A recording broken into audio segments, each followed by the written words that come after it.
غزہ میں اسرائیل نے آج ایک اور بہت بڑے اسکول پر حملہ کر دیا ہے جس میں 27 سے زیادہ بچوں کی شہادت ہو گئی ہے اور پچھلے 4 دنوں میں اسکول پر اسرائیل کا یہ چوتھا حملہ ہے اور اسرائیل کا حملہ ایسے وقت میں غزہ پٹی پر پھر تیزی کے ساتھ ہونے لگا ہے جب حماس اور اسرائیل کے درمیان بات چیت کا دور جاری ہے۔ جو ثالثی کرنے والے ممالک ہیں وہ مذاکرات کے لیے سمجھوتا کے لیے گفتگو کر رہے ہیں۔ اس بیچ اسرائیل نے ایک مرتبہ پھر غزہ پٹی پر حملہ تیز کر دیا ہے اور پچھلے 4 دنوں میں اسکول پر یہ چوتھا حملہ ہے۔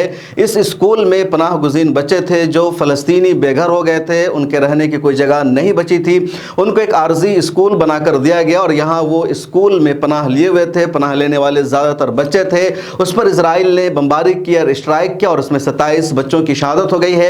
کل بھی اسرائیل نے ایک ایسے ہی اسکول پر حملہ کیا۔ یہ اسکول اقوام متحدہ کے تحت تھا، وہاں بھی پناہ گزین کیمپ بنے ہوئے تھے، بچے قرآن کریم حفظ کر رہے تھے، قرآن کریم کی تلاوت کر رہے تھے اور قرآن کی تلاوت کے دوران اسرائیل نے کل اسکول پر حملہ کیا اور اس میں بچے شہید ہو گئے۔ اسی طرح کا معاملہ 2 دن پہلے بھی آیا تھا۔ 40,000 سے زیادہ فلسطینیوں کی شہادت ہو چکی ہے۔ غزہ پٹی پر اسرائیل کے حملہ کو 9 ماہ پورے ہو گئے ہیں۔ اس بیچ میں حملہ کے واقعات کچھ کم ہوئے لیکن ایک مرتبہ پھر تیزی سے اسرائیل نے حملہ شروع کر دیا ہے۔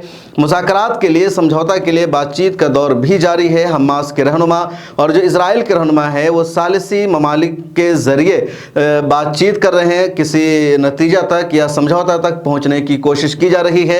ادھر حزب اللہ اور اسرائیل کے درمیان بھی جنگ تیز ہو رہی ہے۔ ایران کے نئے صدر مسعود پزشکیان کا بھی بیان سامنے آ گیا ہے کہ ایران پہلے جس طرح تمام گروپوں کی حمایت کرتا رہا ہے، خواہ وہ حماس ہو یا حزب اللہ ہو یا حوثی ہو، اسی طرح ان تمام گروپوں کی حمایت ابھی بھی ایران جاری رکھے گا۔ ایران کی جو پہلی فورن پالیسی تھی وہ پالیسی برقرار رہے گی، ہم اس میں کسی طرح کا بدلاؤ نہیں کرنے والے ہیں اور ایران کے اس بیان سے ان گروپوں کو، مزاحمتی گروپ کو کہیں نہ کہیں طاقت ملی ہے۔ ایک اور بیان جو TRT کے ذریعے سامنے آیا ہے جس میں اسرائیل کی فوج نے کہا ہے، ان کے فوجی کمانڈر نے کہا ہے کہ حماس کو ختم کرنے میں کم از کم 5 سال کا وقت چاہیے۔ تو اسرائیل میں دراصل ایک طرح سے کشمکش ہے، اسرائیل کی سینا کے بیچ، سرکار کے بیچ۔ نتن یاہو ہر حال میں حماس کو ختم کرنا چاہتے ہیں۔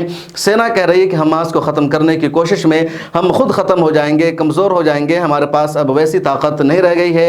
اس بیچ ایئر اسٹرائک کے ذریعے بمباری لگاتار جاری ہے اور دنیا بھر کا سپورٹ بھی، بڑے دیشوں کا سپورٹ بھی اسرائیل کو ملتا جا رہا ہے، لیکن سفارتی سطح پر اسرائیل اب بہت کمزور ہو چکا ہے۔ یورپ کے اور ویسٹ کے کئی ملکوں نے فلسطین کو بھی ایک اسٹیٹ کے طور پر تسلیم کر لیا ہے۔